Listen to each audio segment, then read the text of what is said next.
La docente en Relaciones Internacionales y Ciencias Políticas, Magalí Sisca, explicó el panorama político de la Argentina y la crisis de la representatividad.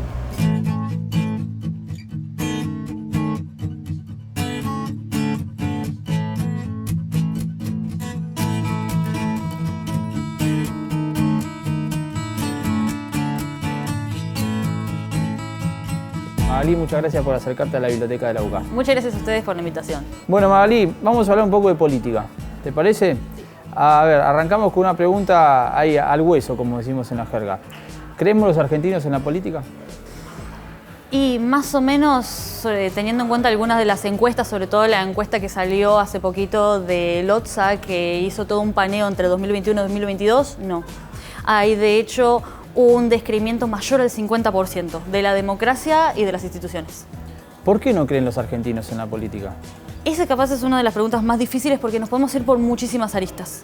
Por un lado, la típica, es decir, la que siempre uno va a terminar discutiendo en las mesas de los amigos, en la mesa de los amigos con la familia, es la inflación, la corrupción, la falta de efectivamente llevar a cabo las políticas públicas que uno propone en campaña y después no lo terminan haciendo. Eso es lo principal. Pero la verdad es que esto es un fenómeno que se empieza a registrar más o menos desde el 80. Y tuvimos un golpe muy importante nosotros en el 90, con la famosa crisis del 2001 también, y con el famoso que se vayan todos. Desde ese momento más o menos se había hecho una suerte de pacto social entre la clase gobernante con las clases medias, que hoy parece estar flaqueando. ¿Qué implicaba ese pacto social? El pacto social implicaría más o menos poder llevar a buen puerto a la Argentina. No necesariamente ser la primera potencia, pero lograr mantenerse en clase media y no bajar. Y que al menos una vez cada tanto se pueda ascender, pero una suerte de paz económica. Y esa paz económica obviamente en nuestro país no está. No, desde hace rato que no está.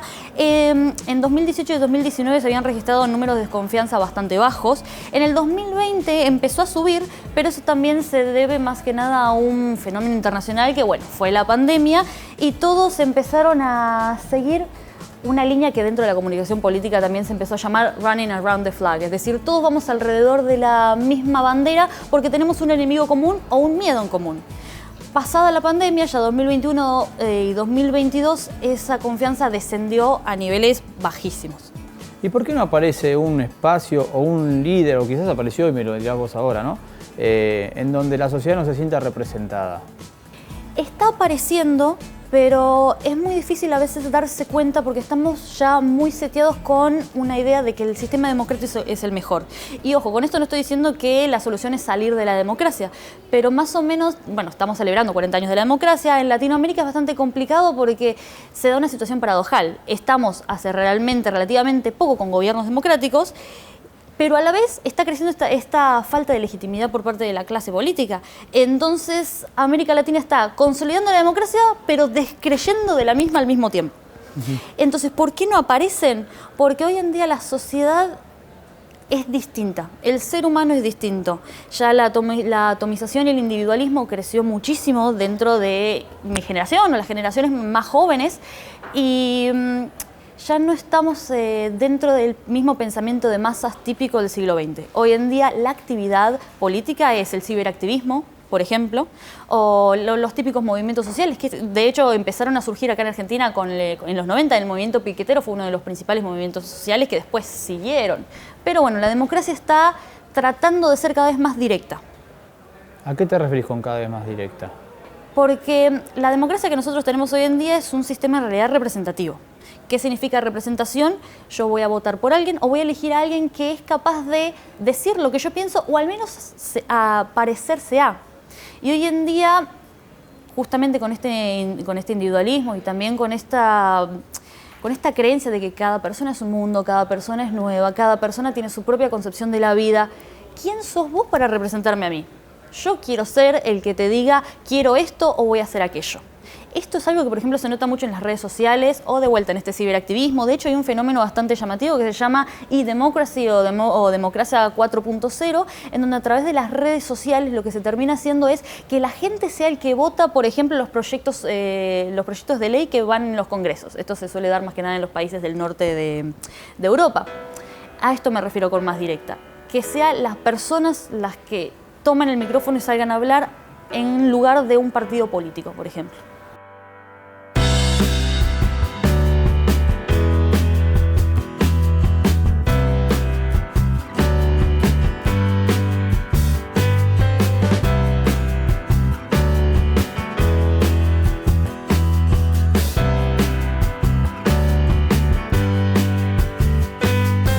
¿Cómo ves la identificación o no identificación de los jóvenes en la política? Se ata mucho a esto que ya estábamos hablando, porque ¿cómo me identifico yo? ¿Qué soy yo? Más o menos en el siglo XX o comienzo del siglo XX era muy fácil decir, bueno, soy parte de la UCR, soy parte del peronismo acá en Argentina o en otros países, en otros tipos de movimientos políticos, pero hoy en día yo no soy simplemente de la UCR, yo soy o vegano, o amante de los animales, o yo soy un skater, o yo soy alguien que le gusta el fútbol, pero a la vez también es vegano. Tenemos un montón de subidentidades. No hay ningún partido en particular que congenie todas estas identidades y el adolescente o el adulto joven le va a costar mucho identificarse, justamente por esta explosión de clivajes sociales que empezaron a surgir a partir del 2000 para acá. Y además calculo que le costará identificarse si, a ver, no sé, por ejemplo, ¿no? Es lo que a veces percibo, ¿no? Le escucha a un padre, un familiar que hace 40 años viene quejándose o no sintiéndose representado y si hace 40 años que vos te quejas de esto, esto también debe influir, ¿no?, en el seno familiar. Claro, también, bueno, los senos familiares, el seno familiar y también lo de los amigos, porque muchas veces, a veces pasa que el chico no hace ciertos oídos sordos a lo que dice la familia, o siempre pasa que, bueno, se dice en casa de herrero cuchillo de palo, si los padres son de una manera, el hijo va a ser distinto, pero es en general este descontento que se escucha, no solo en la familia, sino que en la televisión, en la radio, en las redes sociales, que hace que el chico haga política, pero de una manera distinta a la tradicional. Entonces, si los padres hacen política quejándose de los partidos políticos, ellos van a hacer política compartiendo, por ejemplo, una publicación sobre la ley de humedales porque creen en el ambientalismo, no en el político que la está promoviendo. ¿Influyen mucho las redes sociales en los jóvenes y en su inclinación política? Sí, en los jóvenes más que nada. Porque viste que los jóvenes, a ver, son usuarios no inocentes, sino que conocen la herramienta, conocen el algoritmo, saben que esto me llega porque yo sigo tal cosa, pero igual así todos se ven influenciados. Sí, se ven muy influenciados, sobre todo porque, no solamente porque de esa manera participan, sino porque de esa manera se enteran de las cosas. Usualmente, o nos pasa a veces, yo también soy profe de colegio, y los chicos se enteran de las noticias, no porque abrieron Infobae en el celular, sino porque vieron la publicación en Twitter. Y de esa manera se van dando cuenta de qué cosas existen, qué cosas no. Es como que las redes sociales es su principal medio de comunicación. Pero esa red social informa sobre la campaña o atrás sobre los objetivos del partido o de los partidos, o solamente lo que busca es atrapar al electorado sin contarle atrás qué es lo que se va a trabajar. Están más o menos divididas las aguas dentro de la comunicación política en ese lado, porque tenés a los comunicadores que dicen que lo que hace la campaña en realidad es informar. Es decir, la campaña no te va a convencer, sobre todo a los distintos electores que nosotros conocemos. Podemos tener se les suele llamar a los electores que son sólidos, que son aquellos que siempre están detrás del partido, y luego a los volátiles o los que van decidiendo a lo largo de la campaña. Y siempre hay como más o menos un 20 o 15% que elige la última semana antes de las elecciones. Esta persona no se va a convencer por la campaña o por las redes sociales, pero se va a informar. Por eso es muy importante en sí para los partidos políticos que exploten esto.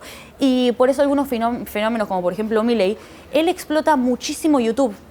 Y YouTube tiene una llegada muy distinta a Instagram, TikTok, que todo es totalmente efímero. En YouTube puedes subir un video de 20 minutos y está perfecto. Dentro de la cultura digital, 20 minutos en YouTube está muy bien. Ahora, se sube un video de 10 minutos a Instagram, es pecado. Y de ahí no pudiste informar. Entiendo. Bueno, mencionaste recién a Milei. ¿Puede ser un nuevo personaje donde muchas personas se sientan identificadas ante esta falta de representatividad o ante este fracaso de los partidos tradicionales? ¿Irrumpió el tablero, como escuché el otro día en una conferencia? Sí, realmente sí, pero es un fenómeno muy particular acá en Argentina, pero no quiero decir que es común, pero no es la primera vez que en la historia en general pasa. Los outsiders siempre tienen este efecto y es una de las consecuencias de las crisis de la democracia. una de las consecuencias son justamente los populismos. Por ejemplo, Chávez en Venezuela era un outsider total de la política. Y lo mismo en este momento está haciendo Milei. Salir por afuera y mostrarse como algo distinto es lo que de alguna manera va a recabar todos estos votos broncas o todas estas personas que están enojadas con el sistema democrático en general. Porque es importante que la gente, cuando responde encuestas o habla, no hace mucha distinción entre gobierno y sistema democrático.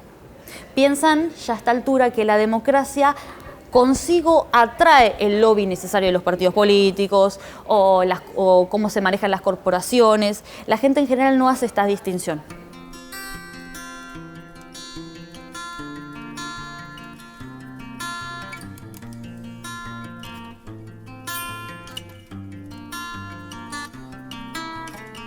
¿Y qué análisis puedes hacer sobre la participación del votante en las elecciones? Viste que año a año hay cada vez menos, ¿no?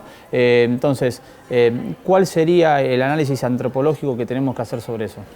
Y bueno, las pasadas PASO hubo una participación de un poquito más del 69%, fue muy bajo.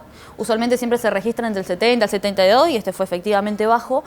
Y análisis antropológico, de vuelta, ahí hay que ver cómo es el ser humano de hoy en día. Somos unas personas más bien comunitarias que nos movemos según las normas sociales de nuestro grupo, o somos ya hoy en día seres puramente individuales, más cercanos incluso a un existencialismo, en donde de alguna manera lo que yo hago tiene una consecuencia, pero yo soy el único responsable de esa consecuencia, no me importa cómo va a influir en el resto. Este individualismo particularmente yo creo que está muy atado con el voto bronca, al fin y al cabo, porque quiero lo mejor para mí.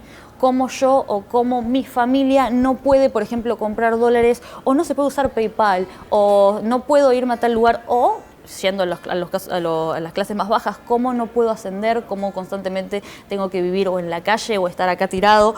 El voto bronca está muy asido a este individualismo, porque no se va a pensar en el grupo en general, sino en mí o en mis allegados. Este voto bronca que vos mencionás es porque obviamente esos partidos tradicionales han tenido una falta de liderazgo, decisiones, momentos, oportunidades. ¿Qué deberían hacer los partidos políticos?